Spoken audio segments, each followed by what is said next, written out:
guys, and welcome back to Reading Club. So today, I'm going to read you a new book. It's called Time Chronicles, The Will of the People. Time Chronicles, The Will of the People. Chapter 1. The potter had waited at the harbour all morning for the trade boats to come. Beside him, on the busy quayside, were crates of his pots, jugs, and bowls. They were to be carried across the sea to the scattered Greek islands. Then the boats would return to the mainland laden with goods to be sold in the great city of Athens. Boats carrying oil or leather or grain, others with cargoes of silver, honey, wine, or marble sailed back and forth over the bright sea. Within the straw-packed crates, glimpses of the pots could be seen. Each one was beautifully decorated with images of Greek gods, mythical heroes, and strange beasts. These images came from famous stories that everyone knew and loved, but not all the images were of myths and legends. Scenes from history were also glazed into some of the pots, in particular Athens' long struggle against the Persians. The Persians had invaded and ruled Athens for many years before finally being driven out, but not before the Persian army had left its mark. Athens had been smashed. Even now, many years later, ruined parts of the city were still being rebuilt, but rebuilding was slow and cost a great deal of money. Recently, a long wall had been built around Athens. The section around the harbour was nearly finished. The potter watched the slaves lowering blocks of stone into place. A woman stopped and spoke to the potter. "Walls around Athens are all very well," she sniffed. "But what about the people on the islands? They don't have walls around them. What protects them from invaders?" The potter grunted but did not reply. At last, one by one, the boats returned. While the crates of pots were being lowered onto one of them, a cry went out across the harbour. "The Athenian councillors!" The potter turned to see a group of statesmen walking down towards the quay. The last crate of pottery was left dangling as the men stopped work and watched. One of the councillors, Pericles, looked at the boatmen who stood bobbing up and down in their boats. "You have each been to one of the islands and delivered our message, I trust. Are the islanders coming to discuss the idea with the people of Athens?" For a time no one dared to speak. All that could be heard was the sound of lapping water. At last one of the boatmen spoke. "Oh, worthy councillors, as a protest, the islanders are not coming. They're outraged that you should even suggest." One of the councillors twitched with anger. "They should have come. Our idea needs to be debated by the people." Then suddenly the hoist that had been holding the crate gave away. The crate and its pots smashed to the ground. "It's a sign!" cried the councillor. "An omen, you see, Pericles. The gods are angry at your idea." Pericles smiled. "Perhaps, but those pots were for the islanders. If the gods are angry, it was with them, not us." Chapter 2. In the time vault, Mortlock was finishing a history lesson. Kipper frowned. "Bad things that happen in history. Surely the virons can be behind all of them?" Mortlock shook his head sadly. "No, mankind is quite capable of doing such things too. That is why virons are so hard to detect. They exploit history to attack anything positive mankind has created. Science, language, medicine, art, democracy." "Democracy?" asked Kipper. "You know," said Biff, "when everybody gets a say in how things are run, votes and stuff." Kipper grinned. "No such thing when you've got an older brother and sister." Suddenly the time web alarm went off. Tyler's voice came over the loudspeaker. "Attention, possible viron activity. Ancient Greece, 454 BC. We need to check it out." Chapter 3. Even though the islanders had not come, the meeting went ahead anyway. The citizens gathered at the foot of a steep hill called the Acropolis. At the top stood the ruins of a beautiful temple. Nina and Wilf easily found their way to the meeting. They followed the sound of cheering. The people were chanting the name Pericles over and over again. As they slipped in at the back of the crowd, Wilf received a download from Tyler. It's a general assembly, like a big meeting. All the citizens will be asked to decide something. Pericles stood up. He held up a wooden chest. Slowly he tipped it up. Thousands of silver coins ascended to the ground. This money is payment from the islanders, began Pericles. They pay a tax towards our navy so that we can protect them from invaders. But they are outraged that we should want to use some of their money to rebuild a broken city. Someone called out, "Why are the islanders not here to argue the case?" A murmur of agreement spread through the crowd. Pericles raised a hand to silence them. "They are not coming." Once again the crowd murmured. Another councillor, called Olympus, stood up. "But Pericles, the money the islanders give us is to pay for our navy so that we can protect them, that is all." Pericles sighed. "But we do protect them. Our navy is strong. This money is left over. Surely it is ours to spend as we please." "But you want to use the money to improve Athens," argued Olympus, "to pay for the city walls and to build a new temple on the Acropolis. How does that benefit the islanders?" Pericles was angry. "To pay for the city walls? Exactly. Our navy can protect us if invaders come across the island. Surely their money can now be used to help us so that we will be able to help them." The citizens began to cheer. "Build, build," they chanted. An old councillor stood up. "We do not need a vote to decide. We'll use the money to rebuild. It is the will of the people." Somewhere in the crowd, the old potter watched as Pericles knelt and began to put the silver coins back into the chest. The words, "the will of the people," seemed to twist his mind into angry spasms. His head began to fill with the blackest of thoughts, of schemes and plots, of how to deny Athens this so-called will of the people. Chapter 4. From the shade of an olive tree, Wilf and Nina watched as the meeting broke up. Not far from where they sat, Pericles walked past. He was talking to a man who was carrying the chest of coins. "Now the money belongs to Athens. The building of the great temple on the Acropolis can continue," Pericles said. He looked hard at the man. "I am trusting you with the people's money, Tectus. Olympus and some of the other councillors would love us to fail." "I will use the money wisely, Pericles," Tectus smiled. "It will pay for more marble, stone masons, some slaves. The money will be taken up to the building site at once." Wilf spoke urgently into his link. "What do you know about a leader called Pericles, Tyler? Oh, and see what you can find out about a great temple." "Will do," came back the crackly sound of Tyler's voice. "But meanwhile, why not check out this great temple yourselves?" Chapter 5. Wilf and Nina climbed up the Acropolis. On the side of the hill, a group of slaves, some of them children, were digging a well. Wilf had an idea. "We are looking for work," he said. "Is there any?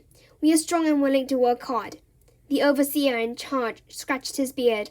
"You'll have to speak to Tectus, the master builder," he said gruffly. He's in one of the huts at the great temple building site at the top. I'll take you up there." In a hut at the top of the hill, Tectus was talking to the old potter, whose name was Bedros.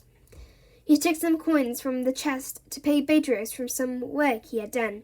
"And we'll need you to do some more as soon as possible," said Tectus as he bent down to lock the chest.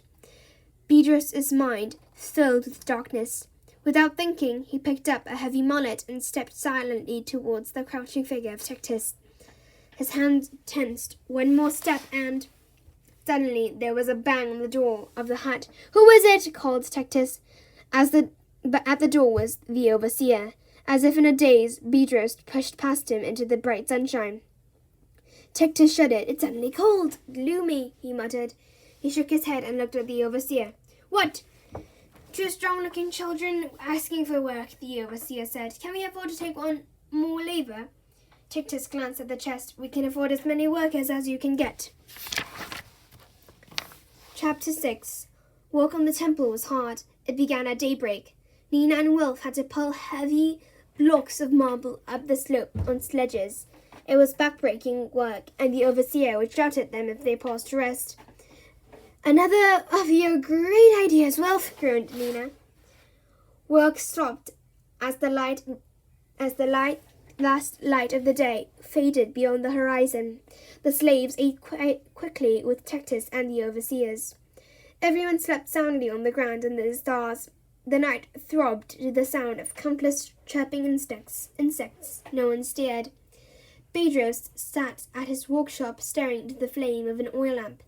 Inwardly he cursed the Greeks, so ordinary and rational. The will of the people, democracy. Bedros' mind worked feverishly. How could he bring chaos to Athens? Perhaps by getting rid of Pericles. But how? If only he could get the people to lose confidence in Pericles like the islanders had. Suddenly he stood up. The islanders' money, that was the key.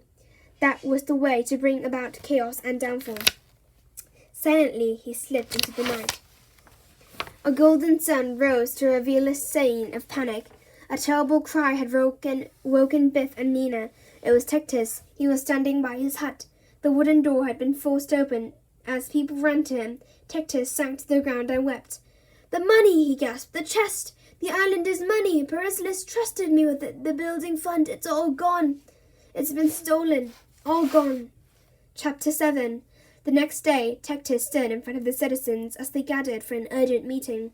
Athenian soldiers stood guard on either side of him. Olympus raised his arms to speak. "Citizens, this is an exceptional crime against Athens and against the people of Athens. Tectus was entrusted with the money that has been stolen. I accuse Tectus of his terrible deed." Pericles stood up. "This is an outrage. Where's your proof that he's guilty?" Olympus shook his head. "He may not be guilty of theft, but guilty he is." "What is your point?" asked Pericles. "The money was in his care," snarled Olympus. "He has betrayed our trust in him. And what do we tell the islanders? Do we tell them that their money is lost? That it had been wasted by stupidity?" As the debate continued, Wilf whispered to Nina, "Tectus was asleep at the sight. He'd locked the money away. It seemed really unfair that he should get the blame." A download came in from Tyler. Olympus now had the people on his side. Many were cheering him on. "And who will have to pay for Pericles?" "And Tectus, this is a mistake," he said. "You will, the people, your taxes will have to make up the loss." Finally, an old councillor came forward. "Citizens, since it affects us all, we must all decide. Such an unusual situation needs an unusual solution. I promise that in 7 days' time we hold a special vote. If the councillors agree, we will ask Bedros, the potter, to make the voting jars. If Tectus is found guilty of bringing shame upon us, he will be banished. In the meantime, all soldiers will search every house in the city for the missing money. If the money is found, then the charges against Tectus will be dropped." Chapter 8. Bedros sat deep in thought. So far his plan had worked well. His eyes wandered over the many shelves of pots. He was not worried if the soldiers searched his workshop. He had hidden the money well and burnt the wooden chest in his kiln. Then, when the time was right, he would smuggle the money past the guards onto the city gates. But he still had work to do. He had been asked to make the voting jars, but somehow he needed to make sure that the votes that were dropped into them would ensure Tectus was guilty.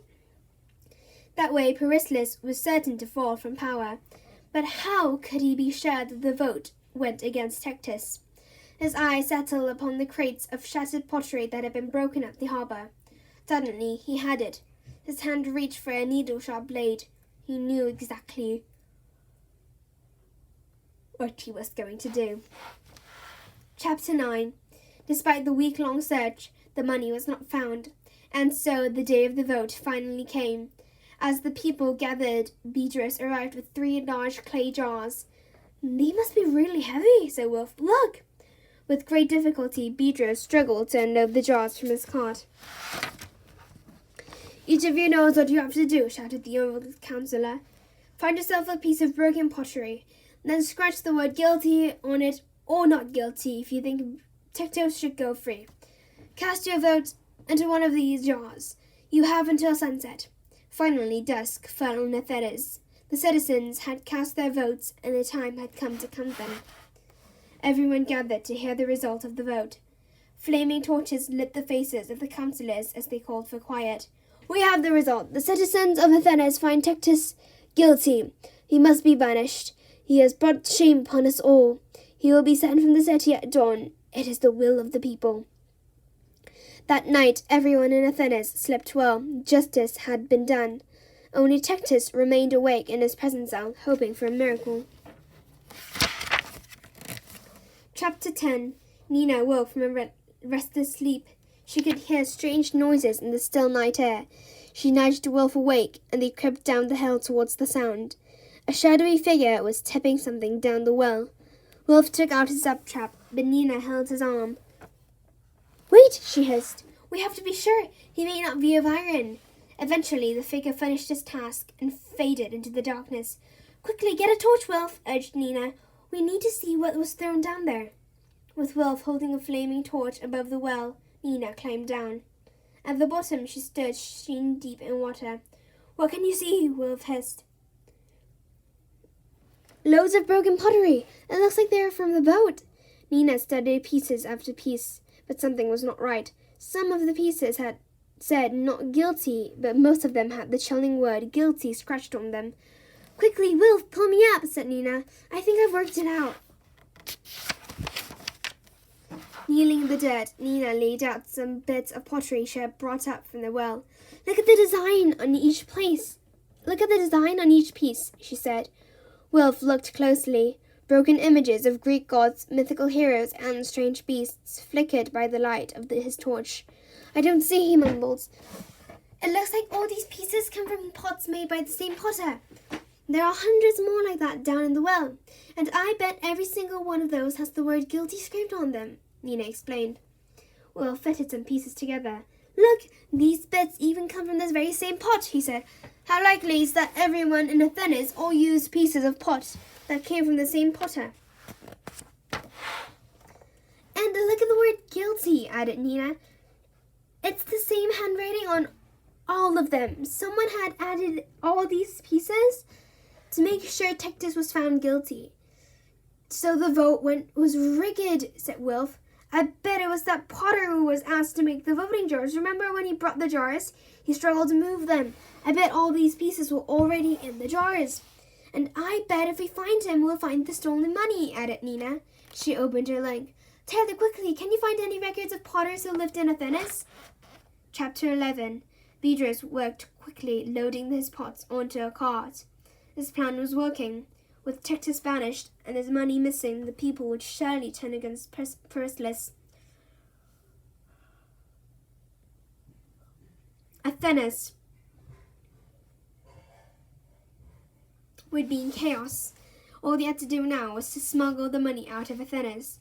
He smiled as he lifted another pot out onto the wagon.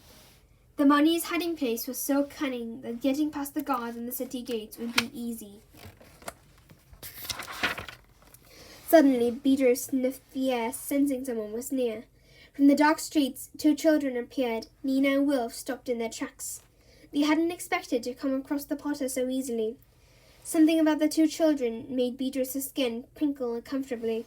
His mind filled with the blackest of thoughts. It took all his will to keep calm. "Can I help you?" he mumbled reluctantly. Muttered Wolf. He stepped closer. "We've been sent by the councillors. They need to see you." "Not possible. I am busy. I'm going to the market in Tethys." Bedros lied. "It's a long journey. I should be gone already." Nina could see a problem. If the potter was a viron, they couldn't zap him until they had found the money. Otherwise, it might be lost forever. She wondered if it might be hidden in the pots. "Do you need help loading the cart?" she asked. "Please yourself," muttered Bedros. Nina picked up a large pot. It was heavy, but empty. Odd. Nina began to worry. Maybe this potter wasn't the viron? "Which of the councillors sent you?" Bedros asked casually. Nina took a chance. "Mortlock." Startled by the name, Bedros dropped the pot he was holding. It shattered on the stony floor. Stuck to the inside of the pot in a thin layer of raw clay were dozens of silver coins, the stolen coins. The viron and Bedros rose to the surface, his face twisted like a fanged snake. In seconds, the golden light of the dawn sun had vanished in a choking black mist.